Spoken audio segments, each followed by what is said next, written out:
Hello friends, તૃષાની રસોઈમાં તમારું સ્વાગત છે। આજે આપણે બનાવીશું આખા મરચાંનું અથાણું, જે તમે રોટલી, પરોઠા, ભાખરી, થેપલા ગમે તેની સાથે ખાઈ શકો અને ફરસાણમાં પણ ખાઈ શકો। તો ચાલો જોઈ લઈએ મસ્ત મજાના આખા મરચાંનું અથાણું। આખા મરચાંનું અથાણું બનાવવા માટે મેં અહીંયા મરચાં લીધેલા છે, 250 ગ્રામ જેટલા મરચાં છે। મરચાં તમે કોઈ પણ લઈ શકો, વઢવાણી મરચા હોય તો તે લઈ શકો, સાદા મરચા હોય તો તે લઈ શકો, તીખા ખાતા હોય તો તીખા મરચા લઈ શકો, તમે જે પસંદ હોય ને તે મરચા તમે લઈ શકો। મરચા લઈ અને આપણે તેને સારી રીતે ધોઈ અને સાફ કરી લેવાના છે અને કોરા કરી લેવાના છે, તેમાં સેજ પણ પાણીનો ભાગ ના રહેવો જોઈએ। હવે આપણે આ જે એનો દાંડલાનો ભાગ છે ને તે કાઢી લેવાનો છે। આ દાંડલાનો ભાગ આપણે દૂર કરી દેશું ને એટલે મરચા આપણા જાજો ટાઈમ સુધી એવા ને એવા રહેશે, ખરાબ નહીં થાય અને આસાનીથી નીકળી જશે। હવે મરચાને આ રીતે આપણે ચીરા કરી લેશું, એક ચીરો પાડી અને જેને અંદર બીનો ભાગ છે ને તે કાઢી લેવાનો છે। આ રીતે બધા મરચામાંથી હું એનો બીનો ભાગ દૂર કરી દઈશ, વચ્ચે એક ચીરો કરી દેવાનો અને પછી આ રીતે સાઈડમાં એના બીનો જે નસનો ભાગ હોય ને તે બધો દૂર કરી દેશું। આ રીતે આપણે અંદરથી સાવ એનો બીનો ભાગ અને નસનો ભાગ કાઢી લેવાનો, જેટલો નીકળે તેટલો બહાર કાઢી જ નાખવાનો। મરચામાંથી મેં બધા બિયાનો ભાગ અને એનો નસનો ભાગ કાઢી નાખ્યો, બહાર કરી દીધેલો છે। હવે એક વાસણ લેશું અને તેમાં મરચાને ઉમેરી દેશું આપણે। એમાં હું 2 ચમચી નિમક ઉમેરીશ, આખી 2 ચમચી ભરીને નિમક ઉમેરી દેવાનું છે। હવે હું અહીંયા 2 લીંબુનો રસ આમાં ઉમેરીશ, આપણે 2 લીંબુનો રસ આમાં ઉમેરવાનો છે। આપણે એમાં લીંબુ નીચોવી દેશું। હવે જે આપણે આમાં લીંબુનો રસ અને નિમક ઉમેરેલું છે ને તેને આમાં મિક્સ કરી લેશું મરચામાં સરસથી। તમે જો હવે આપણે આમાં લીંબુ જાજુ ઉમેરવું છે તો એનું પાણી પણ છે। હવે આ મરચામાં સરસ મિક્સ થઈ ગયા છે। આ મરચાને તમારી પાસે ટાઈમ હોય તો તમે એને 2 કલાક કે 3 કલાક તમારી પાસે ટાઈમ હોય એટલી ઘડી તમે આમનામ આ મરચાને નિમક અને લીંબુના પાણીમાં રાખી શકો, અને જાજો ટાઈમ ના હોય તો અડધી કલાક પણ રાખી શકો, કલાક પણ રાખી શકો, તમારી પાસે જેટલો ટાઈમ હોય ને એટલો ટાઈમ તમે આને આ પાણીમાં રાખી શકો અને વચ્ચે વચ્ચે હલાવતા રહેવાનું આ રીતે। તો આને તમે 30 મિનિટ સુધી પણ રાખી શકો, તમારી પાસે જેટલો ટાઈમ હોય ને એટલો ટાઈમ તમે આને આ નિમક અને લીંબુના પાણીમાં રાખી શકો, તેનાથી મરચાની તીખાશ સાવ ઓછી થઈ જશે। હું આને 30 મિનિટ સુધી મૂકી દઈશ। મરચાને મેં લીંબુનું પાણી અને નિમકમાં નાખેલા છે ત્યાં સુધીમાં આપણે અથાણાનો મસાલો બનાવી લઈએ। તેના માટે 2 ચમચી વરિયાળી લેશું, ઝીણી જાડી ગમે તે જે વરિયાળી હોય ને તે તમે લઈ શકો, 1 ચમચી ધાણા, 1 ચમચી જીરું, અડધી ચમચી કલોંજી ને અડધી ચમચી હું અહીંયા રાઈ લઉં છું, અને આપણે રાઈનો બોરો પણ ઉમેરવાના છે એટલે મેં અત્યારે અડધી ચમચી જે આપણે રાઈ ઘરમાં રેગ્યુલર વાપરતા હોઈએ ને તે જ રાઈ મેં લીધેલી છે। તમારી પાસે પીળી રાઈ હોય ને તો પીળી રાઈ પણ તમે લઈ શકો, અને થોડા મરીના દાણા। હવે આ બધી વસ્તુને આપણે ધીમા ગેસ ઉપર શેકી લેવાની છે, ને આપણે આમાં રાઈનો બોરો થોડીક વાર પછી ઉમેરીશું, નહીતર શું થશે કે રાઈનો બોરો બળી જશે। અને ગેસ આપણે સાવ ધીમો જ રાખવાનો છે, ફાસ્ટ ગેસ નથી રાખવાનો। ધીમા ગેસ ઉપર આપણે આને એકાદી મિનિટ માટે બધું શેકી લેશું। હવે આ સરસ શેકાઈ ગયો છે, સુગંધ પણ સરસ આવે છે। અહીંયા હું 2 ચમચી રાઈનો બોરો ઉમેરીશ, અને હવે આપણે તેને પણ સેજ આની આ રીતે શેકી લેશું। બધું સરસ શેકાઈ ગયું છે, મેં ગેસ ઓફ કરી દીધેલો છે અને આને થોડી વાર માટે ઠંડુ થવા દેશું। હવે એક મિક્સર જાર લેશું અને જે આપણો મસાલો ઠંડો થઈ ગયો છે તે આમાં ઉમેરી દેશું। આમાં હું અડધી ચમચી જેટલું નિમક ઉમેરીશ, નિમક આપણે મરચામાં અત્યારે ઉમેરેલું છે જાજુ, એટલે મરચામાં નિમક થોડું ઘણું તો ચડી જ જશે, એટલે અડધી ચમચી મેં નિમક લીધેલું છે।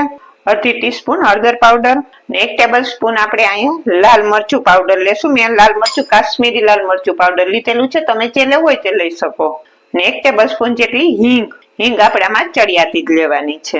હવે આ બધી વસ્તુને હું ક્રશ કરી લઉં। આ મસાલો પીસાઈને તૈયાર થઈ ગયો છે, અને તમે જો મેં આ રીતનું સાવ પીસી લીધેલું જ છે, સેજ કોક આખી કણી રહી જશે, બાકી પીસી જ લેવાનું છે સાવ। તમે જો આ રીતનું આપણે આને એક વાસણમાં લઈ લેશું।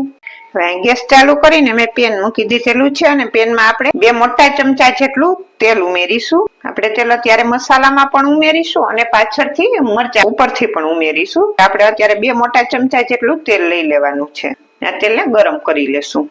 હવે તેલ ગરમ થઈ ગયું છે સરસ, ને ગેસ ઓફ કરી દઈશ ને તેલને થોડુંક ઠંડુ થવા દેશું આપણે. જે આપણું આ તેલ ગરમ કરેલું હતું તે ઠંડુ થઈ ગયું છે. 2 ચમચા જેટલું હું આવો નાનો ચમચો છે એટલે 2 ચમચી જેટલું તેલ હું આપણે આ જે મસાલો બનાવેલો છે ને તેમાં ઉમેરીશ. 2 ચમચી જેટલું તેલ લીધેલું છે મેં આમાં, અને આને આપણે સારી રીતે મિક્સ કરી લેશું. આ મરચા બહુ સરસ એકદમ ટેસ્ટી બને છે. ને આવી રીતે મરચા એકવાર તમે બનાવીને ટ્રાય કરજો. આ મસાલા જ ટેસ્ટી લાગશે તમને. બહુ સરસ ટેસ્ટી એવો આ મસાલો બનીને તૈયાર થશે. ને આ રીતે આપણે આમાં તેલ નાખીશું ને તો એ બધો મસાલો એક સરખો આ મરચામાં આપણે જ્યારે ભરીશું ને ત્યારે મસાલો એમાં સરસ ચોટી જશે. નહીતર શું થશે કે મસાલો વિખાઈ જઈને બહાર નીકળી જશે, છૂટો છૂટો રહેશે ને. તો આ રીતે તેલ લગાવી દેશું ને એટલે એનું બાઇન્ડિંગ આવી જશે મસાલાનું સરસ. આ મસાલો બનીને તૈયાર થઈ ગયો. હવે રીતનું બાઇન્ડિંગ આવે ને એટલું તેલ આપણે ઉમેરવાનું. 2 ચમચી તેલમાં તો સરસ થઈ જશે. આપણે આ મરચા હતા ને આમાં 30 મિનિટ થઈ ગઈ મેં એને મૂકેલા હતા એનું. હવે આપણે આમાં એનું પાણી કોઈ અંદર આવે તો નિતારી અને કાઢી લેશું, અને આને આપણે કપડા ઉપર કે થોડી વાર માટે સુકાવી દેશું, જેથી કરીને એના જે એક્સ્ટ્રા પાણી હશે ને તે બધું સુકાઈ જશે. અંદર પાણી હોય તો આ રીતે ખોલી અને કાઢી લેવાનું, પાણી બધું નિતારી લેવાનું. હવે આપણે આ મરચાને જ્યાં હવા આવતી હોય ત્યાં કે પંખા નીચે એક કોટનના કપડામાં રાખી અને થોડી વાર માટે સુકાવી દેશું, જેથી કરીને જેનો પાણીનો ભાગ ઉપર છે ને તે બધું સુકાઈ જાય. આ મરચા સુકાઈ ગયા છે, તમે જો. અંદર તો સેજ ભીના રહેશે જ, કેમ કે અંદર તો ના જ સુકાય ને આખું પેક હોય એટલે અંદર પીનારી હતો વાંધો નહીં, કેમ કે આપણે આમાં નિમક અને લીંબુનું પાણી ચડી ગયેલું છે, તેનાથી ખરાબ નહીં થાય મરચું. પછી આપણે આ મસાલો બનાવેલો છે ને ત્યાં મરચામાં ભરી દેશું. હવે સારો એવો મસાલો આપણે આમાં ભરીશું અને ભરીને પાછે ત્યાં સાઈડમાં મૂકતા જશું. જેટલો સમય તેટલો દબાવીને ભરી દેવાનો, અને તમને પસંદ હોય એટલો ભરવાનો. આ ખાવામાં તો બહુ મસ્ત લાગશે આ મસાલો. આ રીતે મરચા તમે પણ એકવાર જરૂરથી ટ્રાય કરજો. બહુ મસ્ત એકદમ સરસ મસ્ત ટેસ્ટી એવા મરચા બનીને તૈયાર થાય છે. આનો મસાલો જ એકદમ સરસ ટેસ્ટી લાગશે, અને ખાવામાં તો આખું મરચું તમે લઈને ખાશો ને તો તમને એમ થશે કે નહીં મરચા છે બને. એકદમ સરસ ટેસ્ટી એવા મરચા બનીને તૈયાર થાય છે. હવે આપણે આ મરચાને એક બાઉલમાં લઈ લેશું, અને જે આપણે આ મસાલો કરેલો છે તે આમાં ઉમેરી દેશું. અને તમે આને સીધી કાચની બોટલમાં પણ ભરી શકો. કાચની બોટલમાં મરચા ગોઠવી દેવાના, ઉપરથી આ મસાલો ઉમેરી દેવાનો અને તેલ ઉમેરી દેવાનું ઉપરથી. તે રીતે તમે કરી શકો. હવે જે આ મરચા કરેલા છે તેની ઉપર હું 2 ચમચા જેટલું તેલ ઉમેરી દઈશ. 2 ચમચી જેટલું જ છે, આ નાનો ચમચો છે એટલે. અત્યારે આપણે 2 ચમચી જેટલું ઉમેરીશું. પાછું જોશે તો પાછું ઉમેરીશું, અને આપણે આમાં મિક્સ કરી લેશું મરચાને. હવે આમાં હું છેલ્લે 2 ચમચી જેટલો લીંબુનો રસ ઉમેરીશ. તમારે વિનેગર ઉમેરવું હોય તો તે પણ ઉમેરી શકો, ને લીંબુનો રસ ઉમેરવો હોય ને તો તે પણ તમે ઉમેરી શકો. લીંબુનો આપણે વિનેગર નહીં ઉમેરીએ, લીંબુનો રસ ઉમેરીશું. લીંબુનો રસ ઉમેરવાથી આ લોંગ ટાઈમ સુધી સરસ એવું ને એવું રહેશે. મેં અહીં 2 ચમચી લીંબુનો રસ લીધેલો છે, તેને પણ આપણે આમાં જ મિક્સ કરી દેશું. તમારે સીધી કાચની બરણીમાં કરવું હોય તો પેલા મરચા ભરી દેવાના, પછી ઉપરથી મસાલો અને તેલ ઉમેરી દેવાનું ને લીંબુનો રસ ઉમેરી દેવાનો. આપણા મરચા બનીને તૈયાર થઈ ગયા છે. આપણે તેને સર્વ કરીશું. મેં એક પ્લેટ લીધી છે, તેમાં હું મરચાને સર્વ કરી દઈશ. ઉપરથી આપણે મસાલો ઉમેરી દેશું. તો તૈયાર થઈ ગયું છે મસ્ત મજાનું આખા મરચાનું અથાણું. એકદમ સરસ ટેસ્ટી એવું. તમે આ રોટલી, પરોઠા, ભાખરી, થેપલા ગમે તેની સાથે ખાઈ શકો તેવું મસ્ત મજાનું એકદમ સરસ ટેસ્ટી એવું અથાણું બનીને તૈયાર થઈ ગયું છે.